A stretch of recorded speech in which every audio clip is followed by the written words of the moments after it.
नमस्कार, मी विजय पिसाळ. चला यशस्वी होऊया या यूट्यूब चॅनलवर आपलं सहर्ष स्वागत करतो. मित्रांनो, आजचा विषय आहे सांगली लोकसभा मतदारसंघ. खरं तर सांगली लोकसभा मतदारसंघाच्या अनुषंगानं चर्चा करत असताना आपल्याला सांगली जिल्ह्याचं राजकारण समजून घ्यावं लागतं. सांगली जिल्हा म्हणजे पुरोगामी विचारांचा जिल्हा, सांगली जिल्हा म्हणजे क्रांतिकारकांचा जिल्हा, सांगली जिल्हा म्हणजे स्वातंत्र्य सैनिकांचा जिल्हा.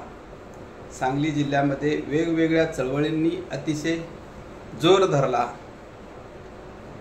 महाराष्ट्राच्या राजकारणाला सांगली जिल्ह्यानं दिशा देण्याचं काम केलं आणि असा हा सांगली जिल्हा खऱ्या अर्थानं एक आपला वेगळा ठसा महाराष्ट्राच्या राजकारणावर उमटवलेला जिल्हा.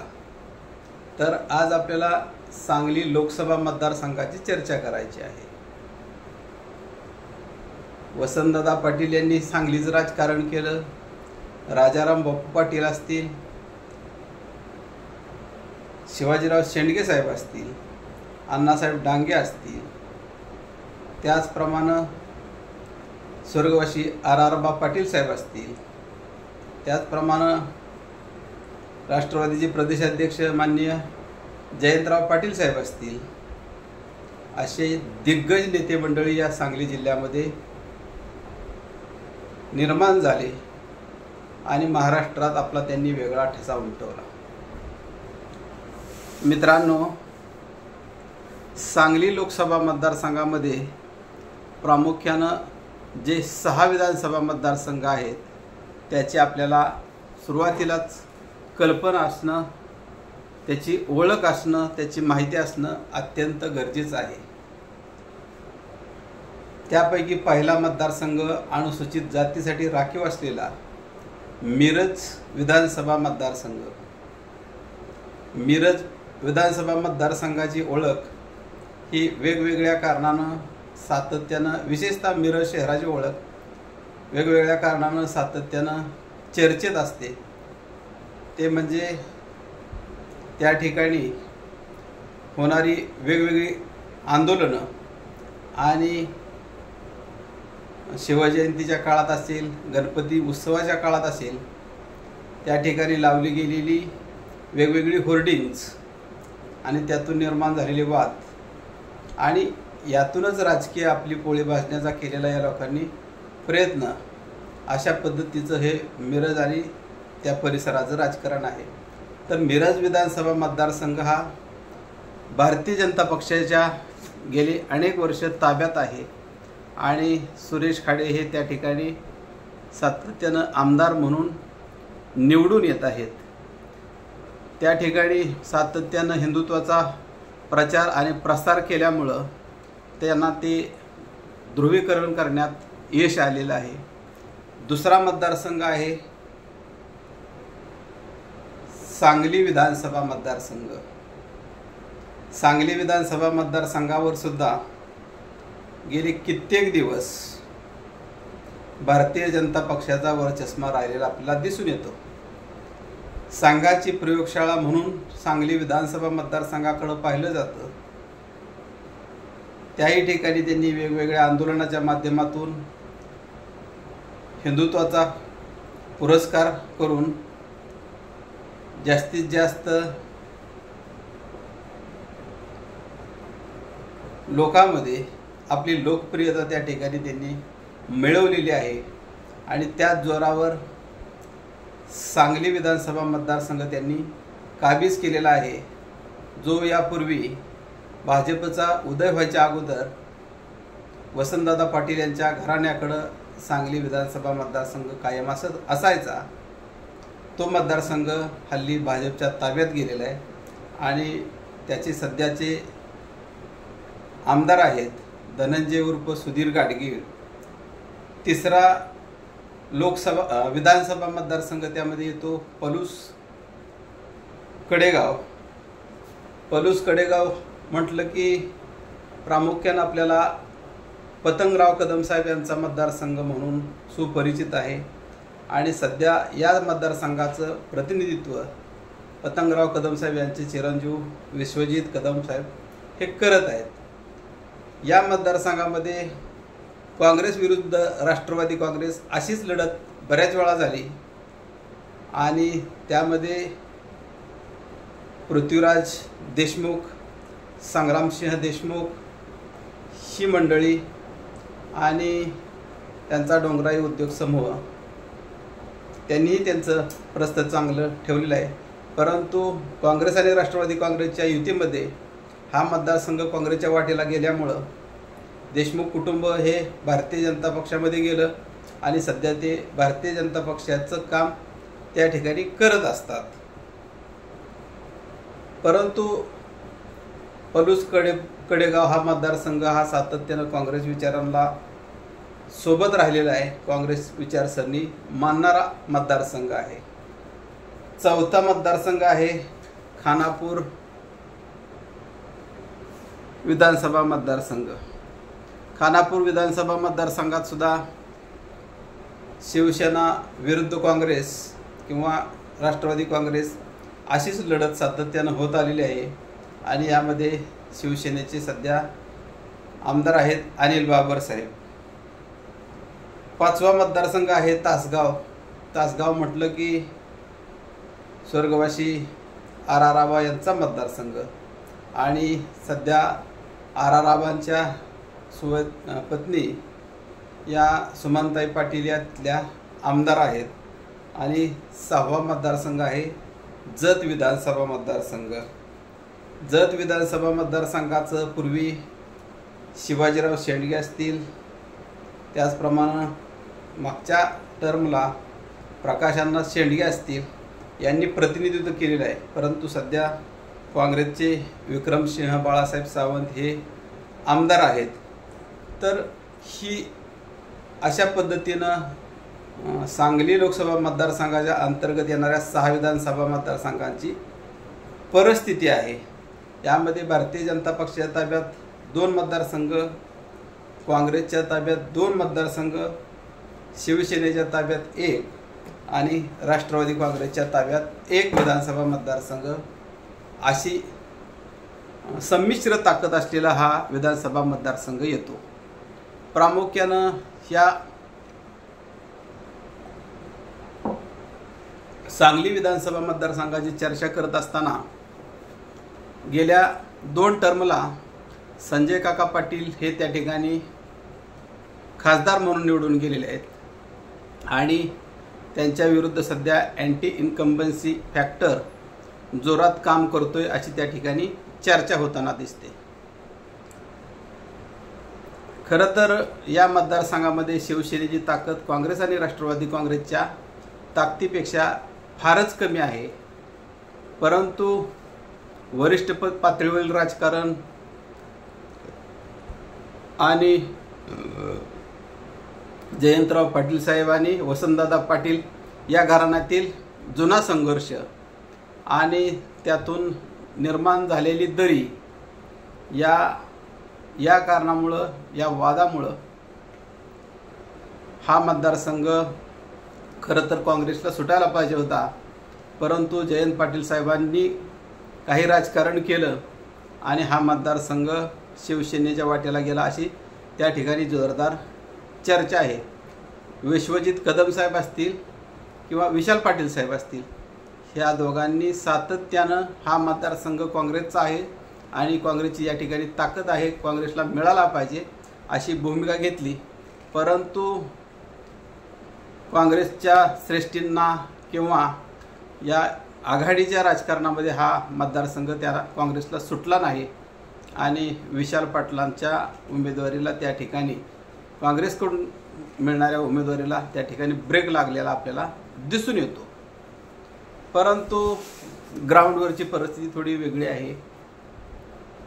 एकेकाळी वसंतदादा पाटील यांच्या घराण्याचं फार मोठं वर्चस्व या मतदारसंघावर होतं, परंतु प्रकाशबाबू पाटील असतील किंवा मदनदादा पाटील असतील यांच्या कार्यकाळात थोडंसं राजकारणात वसंतदादा पाटलांच्या घराण्याची पिछाट झाली, साखर कारखान्यामध्ये काही अडचणी निर्माण झाल्या आणि त्यामुळं गेल्या 2 निवडणुकामध्ये वसंतदादा पाटलाच्या घरातून कोणीही प्रतिनिधित्व करताना त्या ठिकाणी दिसत नाही.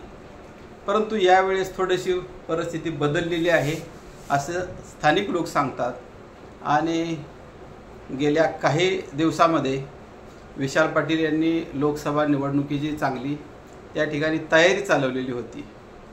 परंतु या राजकीय कुरघोडीत हा मतदारसंघ शिवसेनेला सुटला. खरं तर चंद्रहार पाटील हे लोकसभेचे उमेदवार म्हणून पुढं येण्याचं तसं कारण नव्हतं. त्यांनी काही बैलगाडा शर्यती असतील किंवा विविध कुस्त्यांचे आखाडे त्या ठिकाणी उपस्थिती लावली असेल, असे छोटे मोठे त्यांनी कार्यक्रम जरूर घेतले असतील. त्यांची आर्थिक ताकद चांगली असेल आणि शिवसेनेला त्यांनी एक भरीव निधी दिला असेल. त्यामुळं कदाचित ठाकरे कुटुंब त्यांच्या उमेदवारीसाठी आग्रही असेल.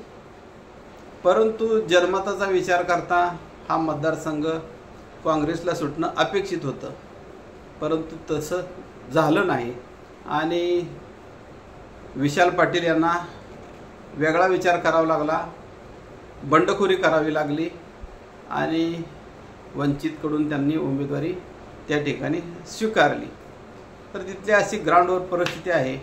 संजय काका पाटील हे विद्यमान खासदार आहेत आणि त्यांच्याबद्दल मतदारसंघात थोडं अँटी इन्कम्बन्सीचा फॅक्टर, नाराजीचं वातावरण आणि भाजपमधील त्यांचे अंतर्गत विरोधक, मग ते गोपीचंद पडळकर असतील, प्रकाश अण्णा शेंडगे असतील किंवा बाकीचे जे आमदार आहेत, यांचं त्यांचं फार सूत जुळतं आहे अशी काही परिस्थिती नाही. परंतु भाजपकडं दुसरा सक्षम पर्याय नसल्यामुळं त्यांना तिसऱ्यांदा भारतीय जनता पक्षानं उमेदवारी दिली अशी चर्चा आहे. आणि मग इकडं आघाडीच्या वाटपामध्ये हा मतदारसंघ शिवसेनेला गेला, पण शिवसेनेचे हक्काचा मतदार त्या लोकसभा मतदारसंघात कमी असल्यामुळे त्या ठिकाणी विशाल पाटलांच्या उमेदवारीला मोठं बळ प्राप्त झालं. त्यांनी केलेली बंडखोरी त्यांच्या पत्त्यावर पडते अशी परिस्थिती सध्या तरी त्या ठिकाणी दिसून येते.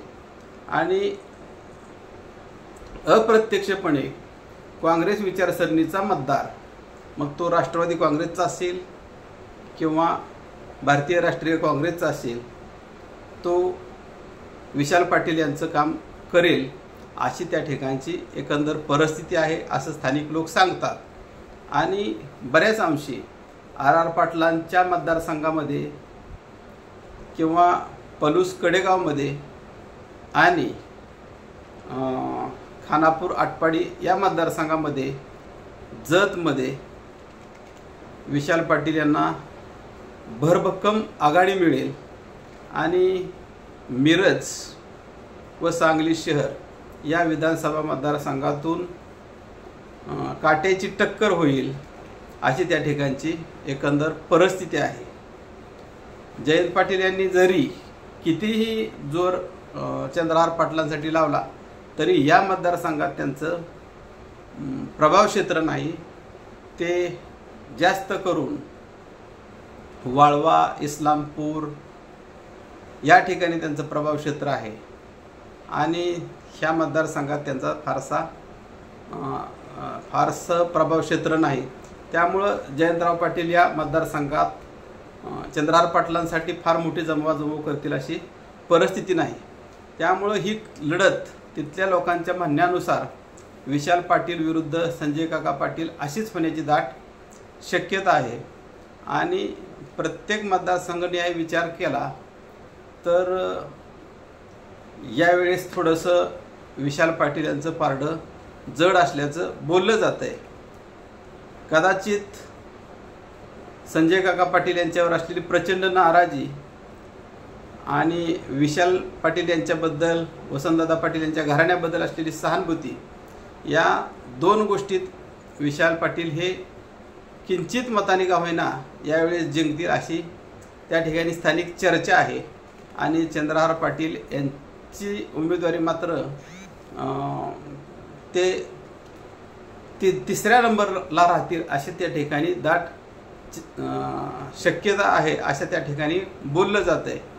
तर असं एकंदर सांगली लोकसभा मतदारसंघातील चित्र असल्यामुळं यावेळेस निश्चितपणे परिवर्तन होऊ शकतं आणि भाजपची जरी संघटनात्मक ताकद तिथं मोठी असली तरी गेल्या काही दिवसात भारतीय जनता पक्षानं केलेल्या काही चुकीच्या गोष्टीमुळं आणि लादलेल्या उमेदवारीमुळं प्रचंड त्या ठिकाणी मतदारामध्ये नाराजी आहे। महागाईचा मुद्दा आहेच, बेरोजगारी आहेच आणि दुसरी गोष्ट वसंतदादा पाटील यांच्या घराण्याबद्दल लोकांमध्ये असलेली सहानुभूती यावेळी विशाल पाटील यांच्या कामी येताना त्या ठिकाणी दिसते आहे।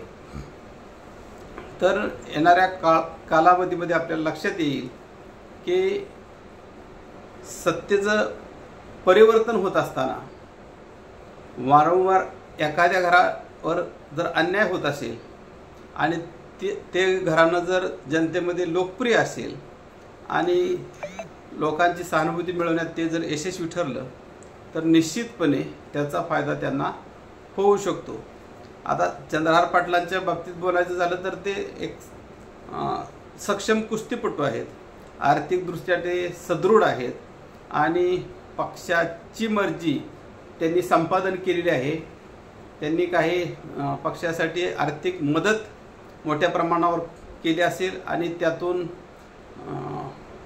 ठाकरे कुटुंबानं त्यांच्या गळ्यात उमेदवारीची माळ टाकली असेल किंवा त्यांच्या उमेदवारीसाठी जोर लावला असेल अशा पद्धतीची त्या ठिकाणी चर्चा होताना दिसून येते। तर हे सांगली जिल्ह्यातील राजकारण अगदी कटशहाचं राजकारण वसंतदादा पाटील, राजाराम बापू पाटील यांच्यापासून चालत आले आहे आणि संजय काका पाटील आणि आबा पाटील यांच्यातील संघर्ष तर आपल्या संपूर्ण महाराष्ट्रानं पाठीमागच्या कालावधीमध्ये पाहिलेलं आहे आणि काही नावं तर अक्षरशः सांगली जिल्ह्याच्या राजकारणातून सध्या साईडलाईन झाली आपल्याला दिसून येतात।